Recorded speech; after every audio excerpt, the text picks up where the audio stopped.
Uhuru! I'm Valerie Bronte of Uhuru Solidarity Movement, and this is the March 2nd Solidarity Spear Study Live.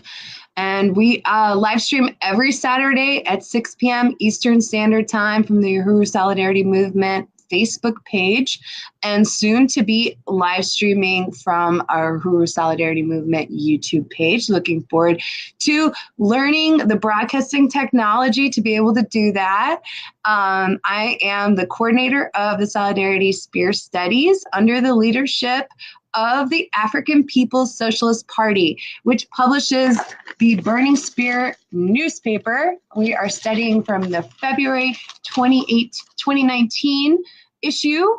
And our article today comes from Kinshasa International, which is the section of the Burning Spear that is edited by African Socialist International Secretary General Luwezi Kinshasa, who lives between France and England and leads the African Socialist International work there and in Africa. So I want to say Uhuru to everybody coming in. Uhuru Jackson Hollingsworth from St. Pete, Florida. Thanks for joining us today. Uhuru Diane Batiste, comrade, joining us from Quepos, Costa Rica.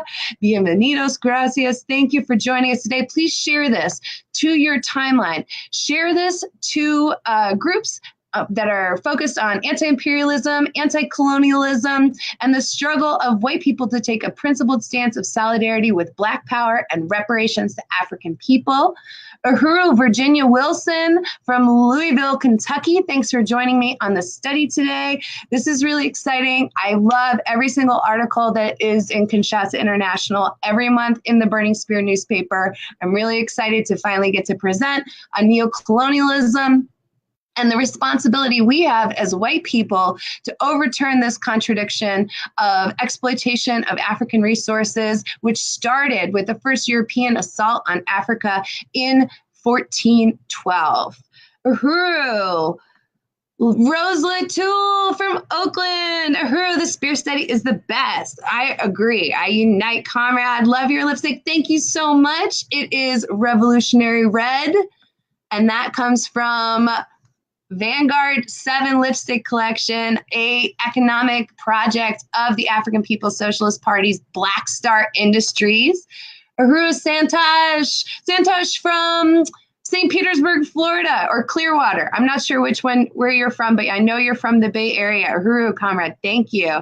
Yes, please put hashtag shared when you share it. We want to make sure that everyone gets to hear the brilliance of this article today. And I want to take a moment just while you're coming into the study and you're sharing it to your timelines, you're sharing it to groups, and you're sharing it in Messenger to people you think might be interested, your friends, your family, your loved ones of any relationship. Let everyone in your group, in your community know what a principled stance of white solidarity with Black power looks like. So again, the Uhuru Solidarity Movement is the organization of white people organizing for white reparations to African people under the leadership of the African People's Socialist Party.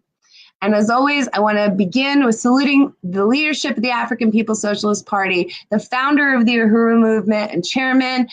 Omali Yeshitela is the chairman of the African People's Socialist Party USA and African Socialist International. I want to salute the chairman and appreciate him for creating African internationalism, which is the materialist political worldview and science that describes the conditions of colonialism from the perspective of the African working class. It also shows us how Black power, both economic and political, will destroy colonialism. So as a member of Uhuru Solidarity Movement, we have 3 principles of unity. And the first one is we work under the leadership of and are accountable to the African People's Socialist Party. Number 2, African people have the right to lead their own struggle. We are not any sort of weird white saviors, white guilt complex people. We are part of a revolutionary strategy to return the stolen resources of Africa that are hoarded in the white community. The root of capitalism, which was born on the backs of enslaved African people who were stolen by Europeans and taken to North America and South America. And then number 3, we organize in the white community for reparations. We are a practical revolutionary organization strategy of the African People's Socialist Party to advance the African Revolution and the science of African internationalism into the white community, into the belly of the beast, and return resources to the international African Revolution. So I want to say, Uhuru, thank you for joining me on the study today. So who is the African People's Socialist Party? It's led by Chairman Omali Yeshitela, and it was founded in 1972, and it was formed by the merging of 3 organizations: JOMO, the Junta of Militant Organizations, the Black Rights Fighters from Fort Myers, Florida, and the Black Study Group of Gainesville, Florida.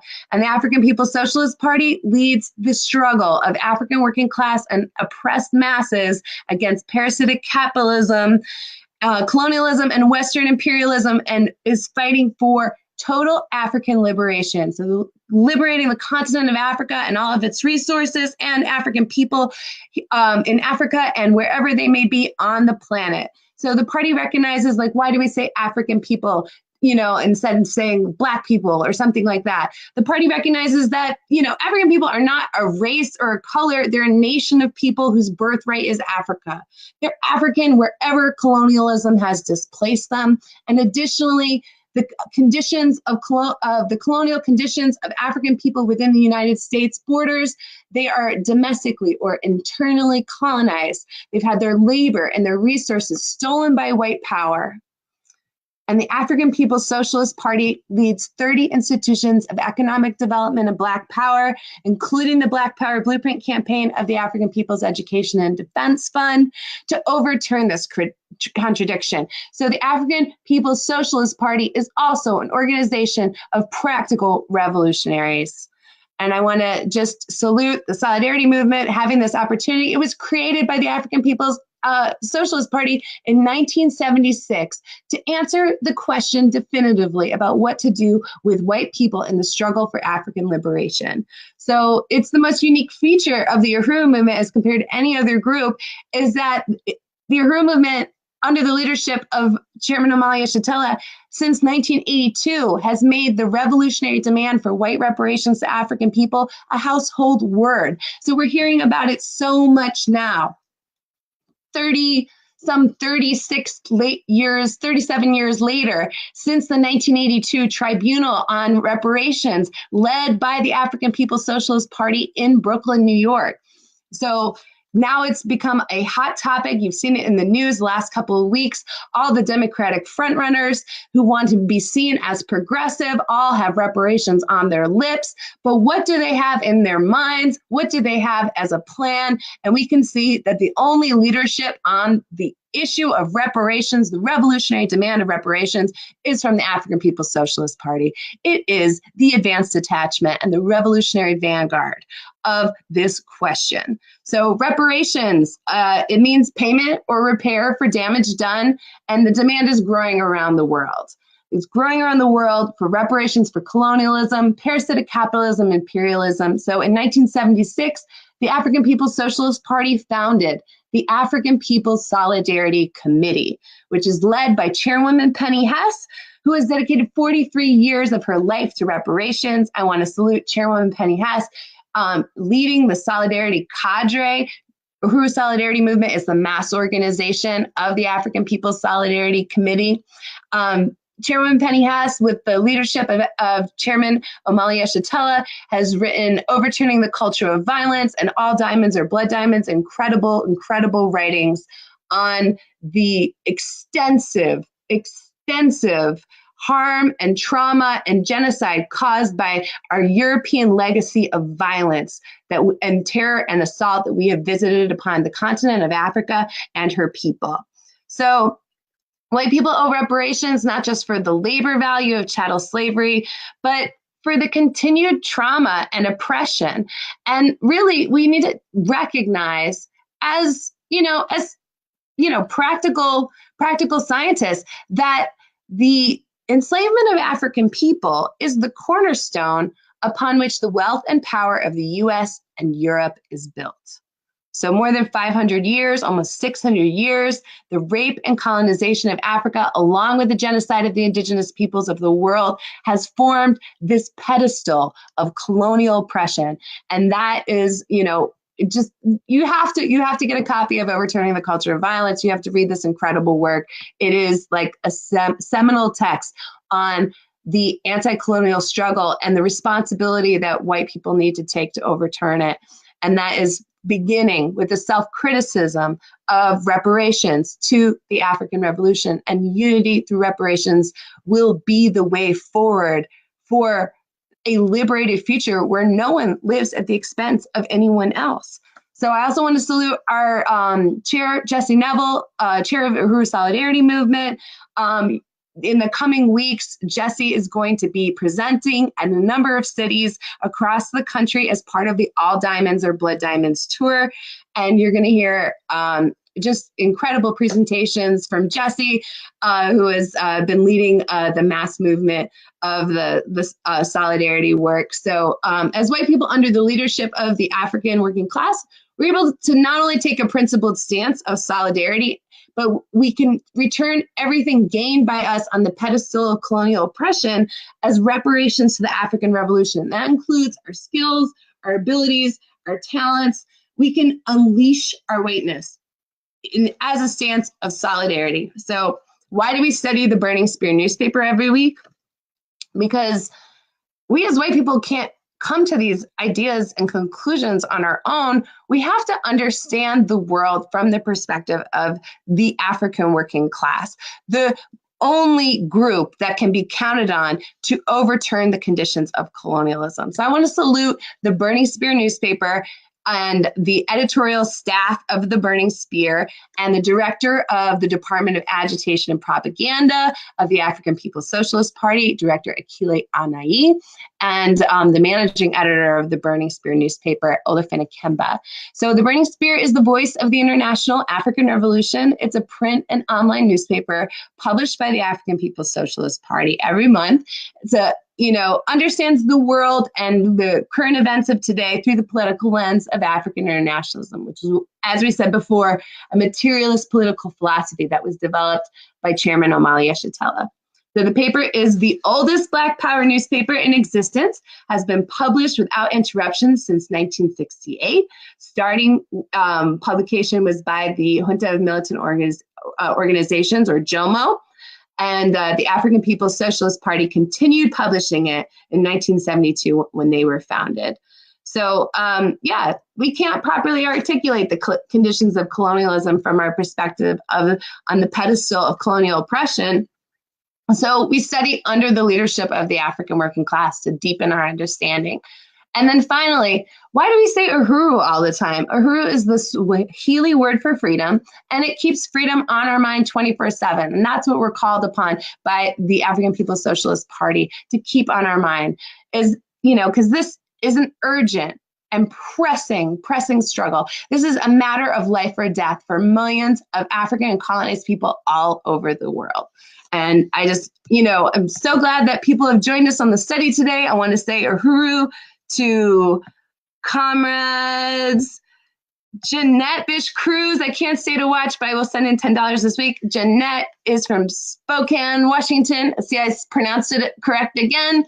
I want to salute Jeanette for her support of the study. She is moving.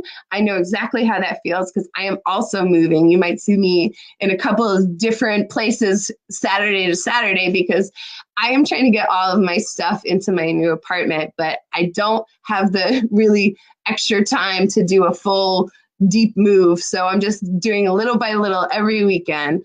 So Uhuru, thank you for your stance, Jeanette, in support of the Solidarity Spear study. Uhuru, Evan Garner, joining us from Asheville, North Carolina. Uhuru, comrade, thank you for sharing. Uhuru, Jake Scott, another comrade from Spokane, Washington. Thank you for sharing. And who else do we have on the study today? Diane Tournay, from Gainesville, Florida. Thank you, comrade. Thank you for sharing. And Renee Nassar from St. Pete, Florida. Thank you, comrades. All right. So let's get into this article. It's awesome. We have a lot to say. Really, when the world focuses on the conditions faced by Africans in Africa under neocolonial regimes, they often point to the neocolonial regimes as somehow some proof or some proof of the end of colonialism, or that African people have power over their own countries. But we know that because of studying African internationalism, we know that that is absolutely not the case. That neocolonialism is certainly the puppeteering of a particular class within each of these, false border countries that is propped up and controlled by outside Western imperialist interests, whether they are private corporations or they are international banks, the UN, or the United States itself, supplying, we'll get into it. We'll get into it. There's a lot to say, but really the unpacking of the neocolonial question of Africa is the fact that Western imperialism has to take full responsibility for the terror and the trauma and the genocide that happens in Africa, because it happens to forward the parasitic capitalist interests for resources, for exploitation of the natural resources of the richest continent on earth, which is Africa. So get your burning spear. I have March burning spears on the way. And this is page 4. And we have a photo of neocolonialist President Joseph Kabila, desperate to extend his dying regime in the Congo, and the anti-Kabila protests demand that he resign and leave Congo. So this is, again, from the Kinshasa International section, which is an every month's burning spear. So this is by Luwezi Kinshasa, the Secretary General of the African Socialist International. Okay. The dying regime of Joseph Kabila is desperate to extend it by all means. On the first day of the new year, 2019, Joseph Kabila's government shut down the entire internet network across the entire Republic of Congo barely 2 days after his government presided over the most chaotic voting process. Internet company providers such as Orange, Vodacom, Oasis SPRL, Belgacom International Carrier Services SA, and the others have complied with the regime's request and without outrage from the mainstream media around the world. The shutting down of internet access since January 1st, 2019 would give this foul government more time to advance their cheating schemes and prevent the transfer to the outside world of files of videos that expose their criminality. There is no freedom under Kabila's regime. He shut down the internet to fabricate and manipulate results to his own benefit that would allow him to declare his hand-picked successor and former Interior Minister, Emmanuel Ramazani Shadary. Kigali and Kampala regimes are opposed to any government that they can't control in Kinshasa. Everyone can see why the Africans in the Congo are absolutely determined to reject this prehistoric capitalist government. This government belongs to the past. The imperialist press pundits are aware of the total rejection of Joseph Kabila's rule. His successor can only win if he cheats. They are not concerned to win the popular vote since they know that they can't win in any fair elections. They rely on their military and financial power to seize the elections. And that is the meaning of what Barnaby Kikaya, Kabila's chief diplomatic advisor, told the Financial Times. The Financial Times. There is absolutely no way Mr. Shadary can lose. Excuse me, it's a little dry up here. It's wintertime. This is from the December 31st, 2018, FT.com. So they have been buying voting cards before elections. They torched the warehouse where they claimed voting machines were stored. According to the Financial Times on December 13th, 2018, the fire destroyed voting materials for 19 of Kinshasa's 24 constituencies, including 8,000 electronic voting machines. Since there was no evidence of a single machine burned to be shown to the press, Kabila belongs to the same club as Kagame in Rwanda and Yoweri Museveni in Uganda, and they will never accept defeat at the ballot box. Kabila already said that he would die by the bullet, meaning he would not lose peacefully. These three neo-colonial thugs have the carte blanche, full impunity from white power to do whatever they have to keep power. Kabila came to power to advance the interests of the US, Canada, the UK, and European Union imperialists. Kabila is not self-made. He is an imperialist creation. Kabila came to power through the January 16, 2001 assassination of then-President Laurent Desire Kabila, his alleged father. He came to power to advance the interests of the United States, the United Kingdom, and Europe. Joseph Kabila was made president by the US in conditions to allow Kagame's and Museveni to have unrestricted access to the mineral wealth in the Eastern Congo. And this is how he was able to steal the elections in 2006 against another creation of imperialism, Jean-Pierre Bemba, and again against Etienne Tshisekedi in 2011. The same imperialism that supported Joseph Kabila's government has imposed a near absolute silence on Congo's genocide of over 6 million people since the overthrow of Mobutu Sese Seko in May 1997. The shutdown of the internet is consistent with the shutdown by the mainstream media of truth about Kabila, Kagame, and Museveni's mass murders of war crimes and crimes of genocide in the Congo. And that is how they facilitated the transfers of Congo's riches to foreign countries in Europe, North America, and Asia. The 2010 United Nations mapping report was published in its diluted version. According to Dr. Mukwege, this is the most rigorous investigation carried out by the UN on war crimes in the Congo. This report identified 617 cases of mass murder that could be identified as crimes of genocide. Yet no further action from this investigation was taken against the perpetrators, whose names remain withheld. US rulers have worked overtime to keep this report in the drawers of the UN's office. And no press has dared to mobilize the world about this report that exposes crimes in the Congo, crimes funded by the US, Canada, the UK, and EU multinationals. This is a statement of support from both the Western media and the Western governments for the three main running dogs of imperialism in the region, Museveni, Kabila, and Kagame. The people of the world are not outraged by the level of inhumanity in which the Congo has been locked into by imperialism because the media has shut down the truth about the genocide in Congo for over 20 years. So what is at stake in the Congo? The African resources and labor of the Congo are fueling the technological development and creativity of electronic companies of the world. So that's your Samsung, your Apple, your Microsoft, your HP, your Dell, what have you, all of the natural resources necessary to have the high-speed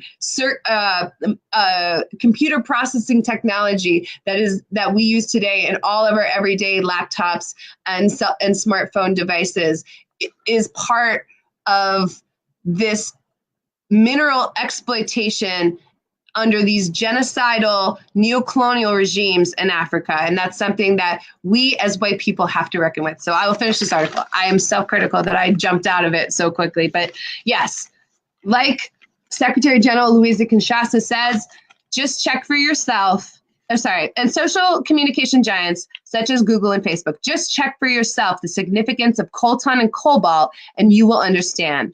We are in a new period of history. We need African internationalism in the Congo. Millions of of the masses are mobilized by the African petty bourgeoisie for an imperialist solution. But we must educate the same millions of African workers and peasants to turn them to African internationalism to advance the African revolution in the Congo and throughout the African nation. The people need a viable alternative. And that is the mission of the African People's Socialist Party for the coming months and years. The Congo is calling us home. African internationalists are responding, yes, we're going home, Uhuru. So I just want to salute Secretary General of African Socialist International, Luwezi Kinshasa, for this incredible, powerful article that is just so incredibly compelling from the perspective of a person who unites with African internationalism. As a white person, we need to understand the European and North American, Canadian hands in this entire disaster. We need to understand that these puppet regimes of Kagame, Museveni, and Kabila are all propping up Western imperialist and parasitic capitalist interests, from foreign multinational corporations to rob and destroy and destabilize this region so that they can continue their looting. Because without a strong, powerful government to resist the foreign exploitation of Africa's national resources, there's nothing stopping them. There's nothing stopping them at all. So it's important for us to recognize that this creates the pedestal of colonial oppression that continues to this day, that we as white people are the beneficiaries of. We as Europeans are the beneficiaries of this. We as North Americans, as Canadians, even Australians have mining interests in Africa. So, this is just an incredibly powerful article. And I want you to put your questions, any comments that you have about this article. I want to talk to you. Let's have a discussion about this right now. And I just want to say briefly that I have a best friend, and she spent a lot of time in Congo, in Goma in particular, as part of an NGO that she was working on.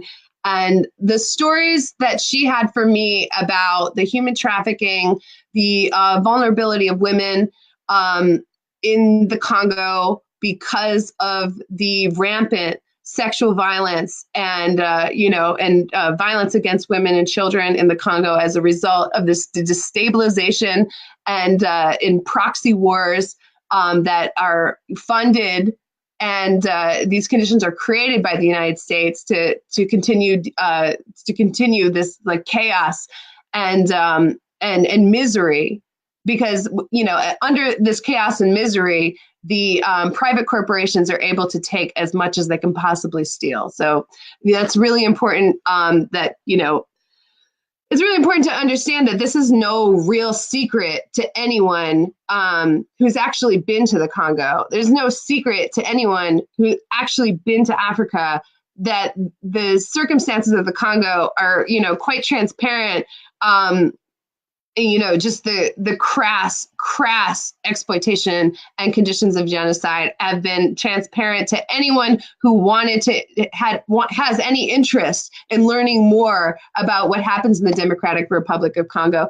But mainstream media doesn't focus on it because it is essentially an indictment, along with so many other circumstances of imperialist aggression and terror around the world. It is an indictment against the United States. It's an indictment against European Union, multinational corporations, Canadian corporations for their continued destruction of human life. And it's, and not only just human life, but, mining is terrible for the planet, regardless of what you're pulling up out of the ground. Mining is terrible for the planet. So it creates massive pollution of naturally available freshwater resources. And that, of course, contributes to just, unimaginable suffering. There's just unimaginable suffering. And that was what my friend who was in Goma was telling me all about. So,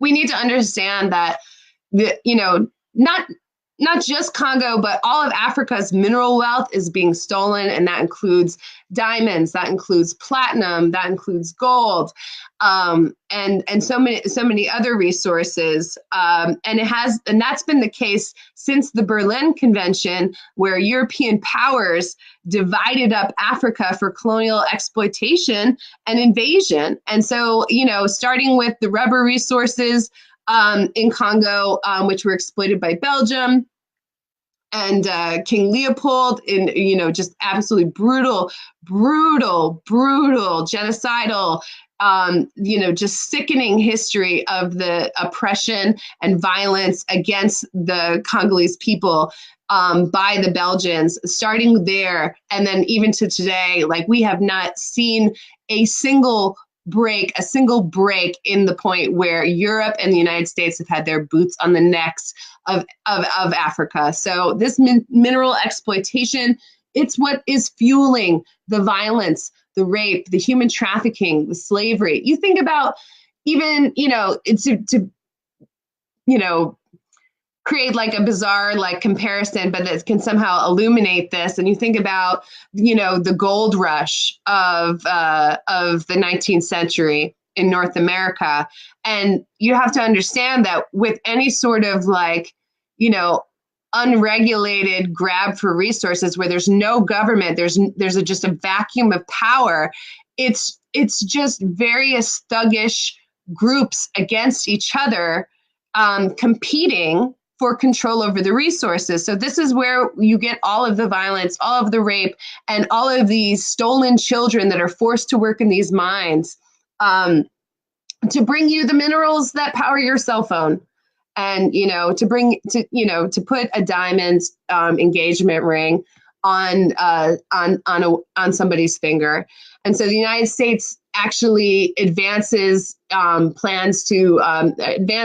supports actions through proxy violence to destabilize African governments. And this is all over Africa, not just Congo, but that makes them vulnerable to international banking concerns and private corporations.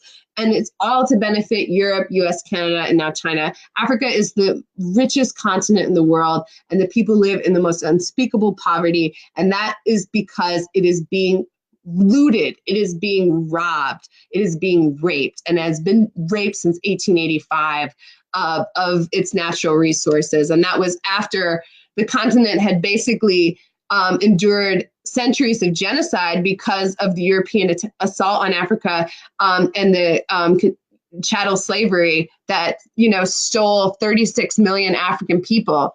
Let's talk about, when you want to talk about genocides, that's got to be the most crucial, most harrowing, absolute most disgusting thing that could be part of the European legacy. And as white people, we have to take a stance of self-criticism about how that even today we benefit from that our existence on this pedestal of colonial oppression. So the U.S. plays puppeteer all over Kabila, Paul Kagame of Rwanda, and certainly Museveni of Uganda. And then in addition to that, we have 200,000 U.S. troops stationed all over Africa behind 20 illegitimate borders, that, are of European created countries in Africa. But apparently we're not at war. We're not at war in Africa, but we have 200,000 troops there right now. So really, it is a war against Africans by the US, by the European Union, by Canada, and by China for mineral resources. And the United Nations peacekeepers, they commonly contribute to rape and human trafficking. That is something that is amongst people who work in Congo, in NGOs. Every single one of them can tell you that, as even within the UN as child reporting officers, which is a particular category of volunteer for the United Nations that reports only on violence against children and abuse of children because it's so rampant. That is a common instance. And, like this article points out, this 2010 United Nations mapping report, it's hiding the names. It's hiding the people responsible for mass murder. It's hiding the people responsible for abuse. It's not. This report is almost a it's like a cynical aside of this neocolonial terror, is the recognition that it exists, and then absolutely no plan, no particular recourse for any of its victims to overturn this horrible, horrible circumstance. So, that's just part of what we need to recognize as white people on this pedestal of colonial oppression, is that terror continues in Africa today, and we benefit from it. All of our hopes and dreams, everything that we do, all of our opportunities are on this pedestal of colonial oppression. They come at the expense of the rest of the world. So I just want to salute this article again and the Burning Spear newspaper. I want to say Uhuru to Altitude J from San Diego. Uhuru comrade, thanks for joining the Spear study today. If you have any questions about this article that I just read, if you have any personal experiences, any people that have worked in these areas, and you can share any anecdotal histories, but what we need to understand is that this nonstop violence needs to end.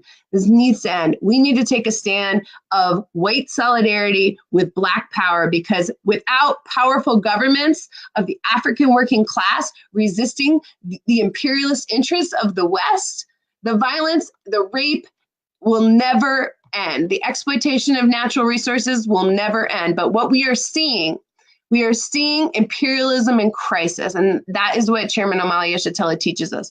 And why are we seeing imperialism crisis? Well, first off, its legitimacy has been thoroughly proven to be completely built on just violence and terror. So there's no, it's just the resource grab for control of natural resources, so that white people and European people can live better than anyone else in the world, in the history of the world. Uhuru comrade joining us from Portland. Mads, thank you, Mads. Share this to your timeline. So yes, I just want to really unite with everything in here, and I want to unite that the African People's Socialist Party is the vanguard that is going to lead this struggle. The African Socialist International will lead this struggle in the Congo and all over Africa to unite African people, unite the African working class under African internationalism to resist Western imperialism. And that is why we find imperialism in crisis everywhere, because of the righteous resistance of African and colonized people everywhere to be free. All right, we got a question. Altitude J asks, are there any working class organizations within the Democratic Republic of Congo that we are supporting in this post-election struggle? Well, we are supporting the work of the African Socialist International to build and organize in the Democratic Republic of Congo, where Secretary General Luwezi Kinshasa is from. So yes, and it is not surprise, the Advanced Detachment, the Revolutionary Vanguard, the African People's Socialist Party that is leading this struggle. So I want to, again, salute the party, and really let's talk about what we as white people have to do now, since, it's out there. It's out there. It's well known. It's in my laptop right now. It's on my cell phone. The minerals of Africa that have been stolen, the gold and silver, even your precious stones that you might have in your little hippy dippy jewelry making class. They're stolen often from mines in Africa by Western imperialist interests. So we need to really look at our relationship to the rest of the world and understand that we have this self-imposed isolation and alienation from the rest of the world, because we are parasitically, vampirically sucking Africa dry. And not only Africa, but countries all over the world are suffering from colonialism and imperialism. And then this whole election, this whole fraudulent election that somehow has absolutely no outcry in the international community, especially in the West. There's no international outcry in the mainstream media that the internet companies themselves colluded with Kabila's regime to restrict the ability of the Congolese people to resist, to analyze, to have any particular recourse or organize to resist this fraudulent election. And yet we're looking at Venezuela. The United States is looking at Venezuela. The Trump regime is looking at Venezuela and saying those elections weren't fair. Nicolas Maduro is not the legitimate president of Venezuela because we're saying those elections weren't fair. Meanwhile, we're making sure elections aren't fair all over the world, just as the US, just so that we can, continue looting natural resources from Africa. And that this is what we see, is that there is absolutely no rationality. There is no legitimacy of the United States government advancing any particular freedom or democracy around the world. It's just a complete farce. It is the oligarchy, the white ruling class, and their vicious and craven and disgusting grab for resources in these final decades before we hit a peak resource crisis, which they've been talking about this since I was a child, around 2050. So if we don't organize, get into revolutionary organization for reparations to African people, if we don't change this economic system immediately and urgently, and what will do that? Well, we're going to have to divest from capitalism and return the resources that we would have, continued to put into this parasitic capitalist model of the so-called global economy. And we're going to return them to the African Revolution, to programs for economic development and Black power of the African working class, led by the African working class, that will destroy colonialism. As Chairman Amalia Shintella says, colonialism cannot survive, imperialism cannot survive a successful reparations struggle. And so that is where, if you unite with what you've heard today, I want you to join Uhuru Solidarity Movement. And I want you to return resources to the International African Revolution today. And this is how we can do it. I just want to say that every week we have a goal to return resources to the African People's Socialist Parties, economic programs for self-determination, and the ability for African people to feed, clothe, and house themselves. And this study will have a $75 goal as well. So $75 in the white community. It's not really a lot of money. It could be a bar tab. It could be a sweater. It could be a pair of shoes. But $75 every week is a powerful stance of reparations. And we want to appreciate this political education that we have the ability to study African internationalism through the Burning Spear newspaper. So put your pledges in the comments. I want at least one person watching this study today that's not a member of Uhuru Solidarity Movement to join. If you want to join, there's going to be a link. I want to salute my moderator, Johan Bedingfield, for hooking up all the links into the live stream comment thread. I appreciate that, comrade. And then I need to tell you about all the incredible things we have coming up. So coming Tuesday at 7 p.m., and that's going to be Eastern Standard Time, the struggle of African women and the Black Power Blueprint. This will be a webinar. It's raising resources to benefit Black Power Blueprint. And these are the programs happening right now of the African People's Education and Defense Fund that are for economic development in the hands of St. Louis's Black community in the North Side O'Fallon neighborhood. And this webinar will feature a presentation from African National Women's Organization President Yejide Oranmila. ANWO was created by the party to address the particular character of colonial oppression of African women. So please tune in for this African working class perspective in the fight against white power, white opportunism, white feminism for African self-determination and liberation. So that's the struggle of African women and the Black Power Blueprint. And that is a webinar on Tuesday. And then ongoing through March 27th, we have the All Diamonds Are Blood Diamonds national tour. It's a national speaking tour of Uhuru Solidarity Movement and the African People's Solidarity Committee. So All Diamonds Are Blood Diamonds is the slogan raised by Uhuru Solidarity Movement in response to this white liberal campaign against blood or conflict diamonds that was really popular about 15 years ago. So the so-called blood or conflict diamonds, that this concept or this term sort of emerged after the CIA backed a colonial war in Sierra Leone from 1991 to 2002. And, you know, diamonds, just like cobalt, just like coltan, are part of this, you know, these stolen resources of Africa that wreak havoc and cause nonstop misery for African people.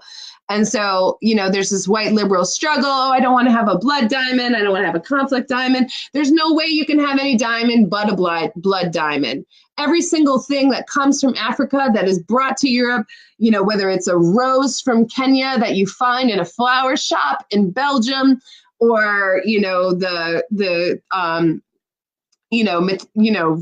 like I said, like the crystals on your hippie crystal shelf, that are also the quartz that's stolen from Africa, all of these things, all of these resources from Africa, until Africa is free, are blood resources. They are conflict resources because African people have been suffering at the hands of Western aggression since, you know, 1400s when the Portuguese first attacked Africa.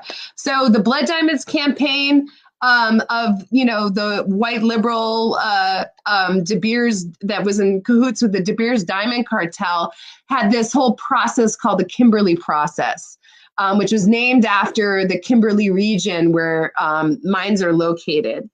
And so the mining company, which of course was founded by this like imperialist genocidal maniac named Cecil John Rhodes. You might recognize Rhodes from the period of time where Zimbabwe was called Rhodesia, or you might recognize Rhodes from the Rhodes Scholarship, which allows you to go to Oxford University if you're an American college student.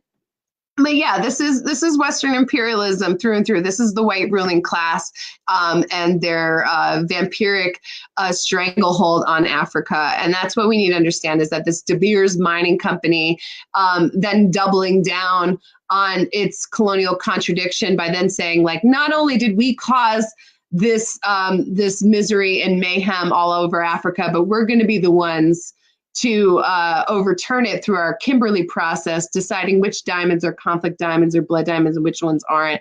Well, we're going to hear more about that, and I want you to attend this tour. There's so many dates that are coming up, and our moderator, Comrade Johan, is putting all the links in there because this is just heinous. So what the Uhuru Solidarity Movement does through the speaking tour is that you also have the ability to take the diamonds that you have. Say you have diamonds. And diamonds can be beautiful. They can be beautiful. The way they catch the light, you know, I understand that, you know, a lot of people would want to do something about having diamonds. Nobody wants to have blood diamonds or conflict diamonds, or at least I should hope so. But you can return your diamonds to the International African Revolution and then buy them back certified as liberated diamonds through this process. So, you know, this is really exciting. It's really unique. It's really novel. And of course, it's just another instance where we can see that the African People's Socialist Party is the undisputed vanguard of the African Revolution. So definitely check out the All Diamonds Are Blood Diamonds tour. It's ongoing through March 27th. And yeah, so there's going to be a whole bunch of dates, and you're going to see all of them in the comments.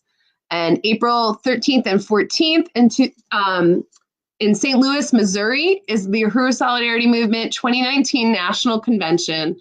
You absolutely must attend, get tickets on the Eventbrite, follow that link to get to the Eventbrite so that you can understand what the Uhuru Solidarity Movement's plans are for the upcoming year and hear hear presentations from our amazing leadership, including Chairman Omali Yeshitela, Chairman of the African People's Socialist Party, African People's Solidarity Committee, Chairwoman Penny Hess, and Uhuru Solidarity Movement Chair Jesse Neville.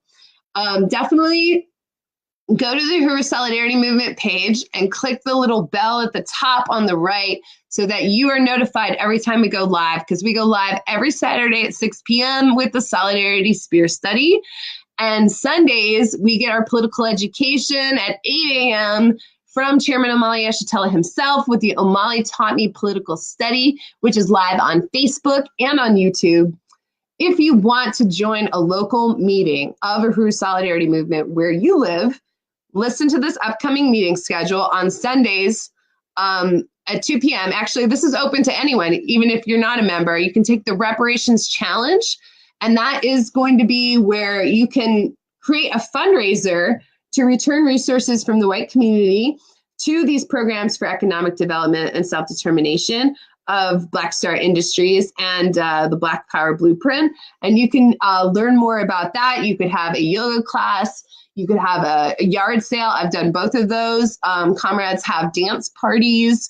Other comrades return their skills or their talents, whether it's cooking or singing or life coaching. They return these services. And the proceeds go to the programs of the Black Power Blueprint and Black Star Industries. So Sundays at 7 p.m., Uhuru Solidarity Movement in Seattle and Spokane have an open meeting at Urban Works Loft in Seattle, and it can also be attended remotely via Zoom. So look for that. You can email uhurocall@gmail.com for access to the building or the Zoom link and phone number.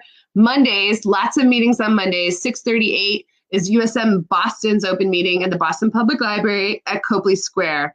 It's in the Newsfeed Cafe. Mondays, 6 p.m., USM Asheville has their open meeting at Firestorm Books and Coffee, 610 Haywood Road in Asheville. Mondays, 6 p.m., USM St. Louis has their open meeting at Lemp Neighborhood Arts Center. And Monday, 6 p.m., USM St. Pete has their open meeting at Panera Bread. That's 1908 4th Street in North in St. Petersburg. And Mondays at 7 p.m., USM Oakland has their open meeting at Cafe Strada, 2300 College Avenue in Berkeley.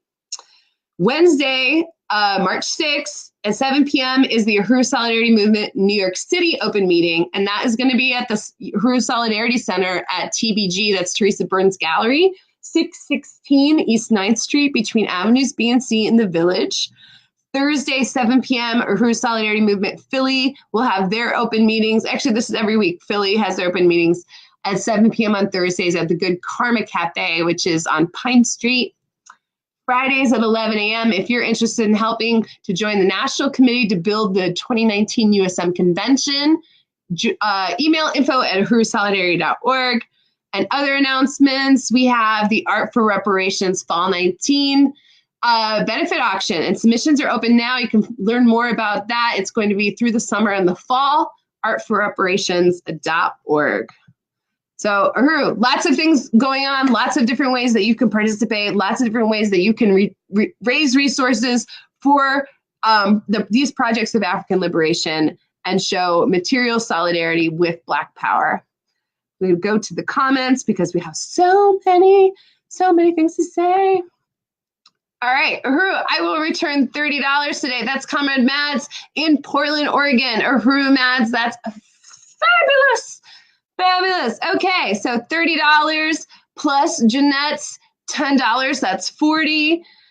Evan Garner is returning $10. We are at $50 already of our $75 goal for today. I have 8 viewers. If everybody on could return $5, or if you've already pledged and can return an extra $5, we'll make our $75 goal. And that will be a great way to start our March Solidarity Spear Study resource pledge. We want to make our pledge. We make our pledge every month. Regardless, it's not a charity stance. We are on the timeline of the International African Revolution. So we're returning resources. We are accountable to the African People's Socialist Party for the return of these resources, and that's what we do every month. So put your pledges in the comments and let me know if you can add $5 to your pledge, or if you can pledge $5 to get us up to $75 today. And I'm going to go through the comments right now again.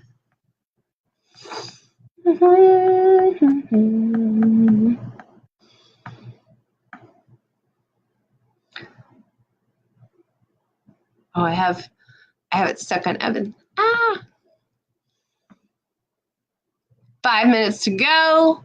$5, 5 minutes to go for $75 raised with the first Solidarity Spear study of March 2019.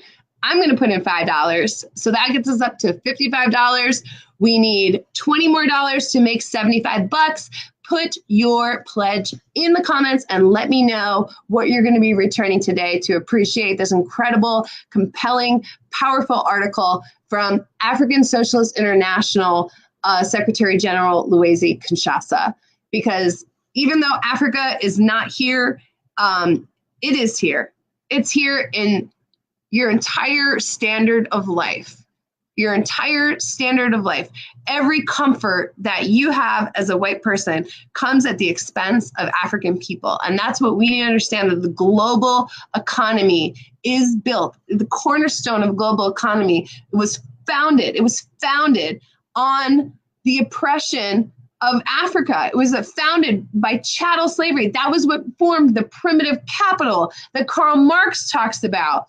It was the enslavement of millions of African people that built the United States, that built, all of the infrastructure of the United States, and then it helps to create all of the exploitation of sugarcane in the Caribbean, and the mining of silver in South America. All of this needs to be reckoned with. There is a huge, huge, huge list of all the different things that have been stolen from Africa, including the lives, labor, and resources. So I want to salute Santosh. $5 online, Uhuru comrade. That is bringing us to 60 today. So we need 15 more dollars, and we have 8 viewers. If everyone could pledge $2, just $2 to the study, we would make our goal. So yeah, I want to just really appreciate the comrades that have already given, especially Comrade Mads from Portland. Always a pleasure to have you join us on Solidarity Spear Study. That's a powerful pledge. And then Comrade Jeanette, who couldn't even participate in the study today, couldn't even watch it, but came in and is returning $10 in resources stolen and hoarded in the white community to the African Revolution. So I want to salute Jeanette, I want to salute Evan, and I want to salute Mads, and I want to salute Santosh. And we have $15 left for today's pledge to make. So comrades, I see 10 people in here. Please put your pledge in the comments. $5 from Comrade Johan. I really appreciate that. Uhuru comrade. So that is now $65. $10 to go.